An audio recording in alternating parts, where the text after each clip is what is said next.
Hello everyone, this is Rahul Diwan. और आज हम बात करने जा रहे हैं इंडिसेंट रिप्रेजेंटेशन एक्ट के ऑब्जेक्ट के बारे में कि भाई इस एक्ट का ऑब्जेक्ट क्या कहता है।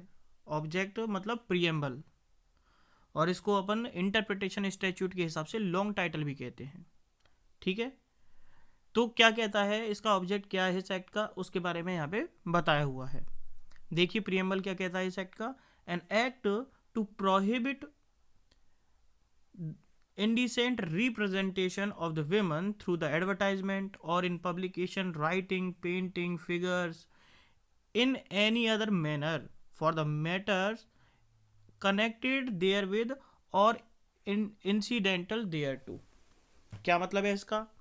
जैसा कि मैंने आपको पहले इंट्रोडक्शन पार्ट में भी बताया था, सेम वही बात लिख रखी है कि आप किसी महिला को इस तरीके से प्रदर्शित नहीं कर सकते कि वो असभ्य तरीका हो।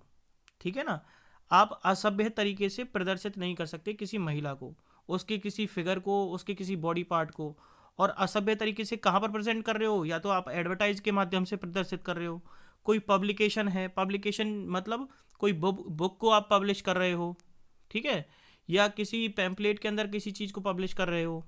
ठीक है, जिससे क्या हो रहा है, विमेन को इंडिसेंट तरीके से रिप्रेजेंट किया जा रहा है, प्रदर्शित किया जा रहा है, या तो एडवर्टाइजमेंट के माध्यम से, पब्लिकेशन के माध्यम से, किसी राइटिंग के माध्यम से, पेंटिंग के माध्यम से। मान लो किसी महिला की आप पेंटिंग बना रहे हो, और वो जो पेंटिंग है उसमें क्या कर रहे हो, आप महिला के किसी बॉडी पार्ट को दिखा रहे हो, और वो भी असभ्य तरीके से। तो इस तरीके की जो पेंटिंग है वो क्या है, प्रोहिबिट है। ठीक है, और फिगर के माध्यम से, फिगर्स जो हैं, फिगर्स में आप बता रहे हो, नंबर्स के माध्यम से अगर कोई चीज़ बता रहे हो तो वो भी क्या है, प्रोहिबिट की गई है। इन एनी अदर मैनर, और अन्य किसी माध्यम से भी आप महिला को असभ्य तौर पर प्रदर्शित करते हो, रिप्रेजेंट करते हो, तो उसको भी क्या किया गया है, प्रोहिबिट किया गया है, निषेध किया गया है। ठीक है, और क्या लिख रहा है, and for matters connected therewith, और इससे रिलेटेड और भी कोई कनेक्टेड मैटर्स हैं, है ना, इसके साथ, और इंसिडेंटल देयर टू, और अन्य कोई चीज़ें इस तरीके की हैं जो क्या कर रही है, महिला को, है ना, असभ्य तौर पर प्रदर्शित कर रही हूँ, है ना, तो वो सारी चीज़ों को क्या किया गया है, इस एक्ट के अंतर्गत प्रोहिबिट किया गया है।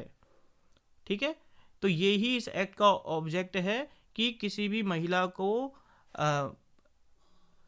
आप रिप्रेजेंट कर रहे हो तो वो असभ्य तरीके से आप उसको रिप्रेजेंट नहीं कर सकते, ना तो किसी एडवर्टाइज के माध्यम से, पब्लिकेशन के माध्यम से, राइटिंग, पेंटिंग, फिगर्स, और अन्य किसी माध्यम से भी आप उसको असभ्य तौर पर, अश्लील तौर पर प्रदर्शित नहीं कर सकते, उसके किसी फोटो को या किसी और अन्य चीज़ों को, वीडियो को, फिल्म को, है ना। तो ये सारी चीज़ें इसमें बताई हुई हैं। ठीक है, तो इसके अलावा देखिए और क्या बता रखा है यहाँ पर। प्रेसिडेंट के असेंट के बारे में मैंने इंट्रोडक्शन पार्ट में पहले ही बता दिया था। प्रेसिडेंट ने इस एक्ट को असेंट कब दी थी, 23 दिसंबर 1986 को इसको प्रेसिडेंट ने असेंट दी थी। पब्लिकेशन डेट क्या है, ये एक्ट कब पब्लिश हुआ था, तो वो 25 सितंबर 1987 में ये पब्लिश हुआ था एक्ट।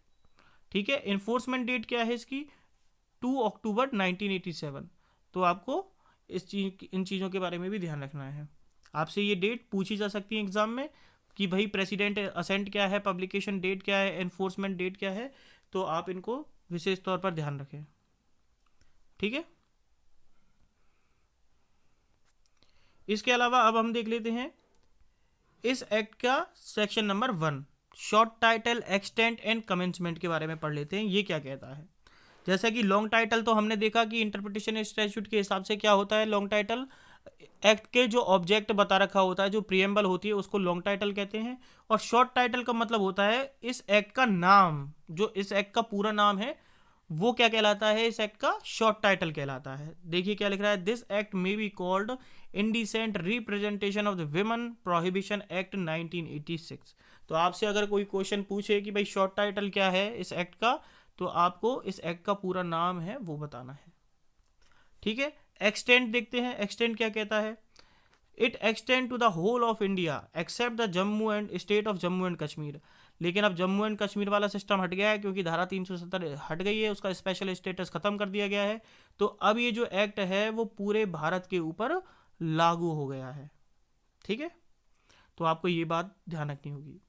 इसके अलावा जैसा कि कमेंसमेंट कि ये कब लागू होगा इसके बारे में बता रखा है, तो it shall come into force 2 October 1987 as the central government by the notification in the official gazette.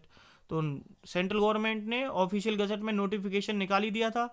तो और वो क्या डेट रखी थी उसकी, 2 अक्टूबर 1987। इसका मतलब हुआ कि ये जो एक्ट है वो इन्फोर्स कब से माना गया, 2 अक्टूबर 1987 में इसको इन्फोर्स कर दिया गया, लागू कर दिया गया। तो आपसे ये क्या कहते हैं इसे, ये आपसे एनफोर्समेंट डेट भी पूछी जा सकती है एग्जाम में।